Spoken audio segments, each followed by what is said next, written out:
अंकिता काय वाटतं तुला? कारण हिंदी खरं तर दैनंदिन व्यवहारात आपण पटकन बोलतो सुद्धा, पण तुझं काय मत आहे?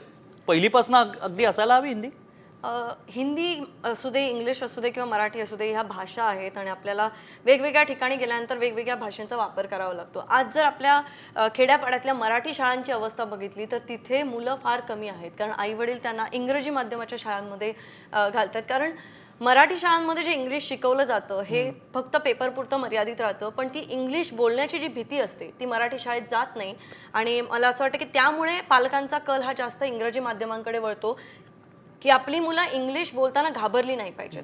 त्यामुळे भाषेवरती आता सध्या हा जो वाद चाललाय आणि त्याच्यात एवढी एनर्जी जी आपली वेस्ट होते, त्यापेक्षा मला असं वाटतं की मराठी माध्यमांच्या ज्या शाळा आहेत त्यामध्ये इंग्लिश शिकवणं आणि हे जे आहे यामध्ये मुलांची भीती कशी कमी करता येईल, ज्यामुळे मराठी माध्यमांमध्ये मुलं जास्त शिकतील. कारण आपले जेवढे विषय आहेत, इतिहास असू दे, भूगोल असू दे, नागरिकशास्त्र असू दे, मी संपूर्ण मराठी मीडियममध्ये शिकलेली मुलगी आहे. त्यामुळे मला माहिती आहे की आपल्या भाषेमध्ये आपण जेवढं शिकतो ते आपल्याला फार जास्त कळतं. पण ती इंग्लिशची भीती जाण्यासाठी आपण जे इंग्रजी माध्यमांकडे वळतोय आणि त्यामुळे जे भाषा वेगवेगळ्या ह्याचे जे वाद निर्माण होत आहेत ते कुठेतरी कमी होतील. त्यामुळे मराठी शाळांमध्ये असे शिक्षक नेमले जावेत जे इंग्रजीची भीती मुलांमधली कमी करतील.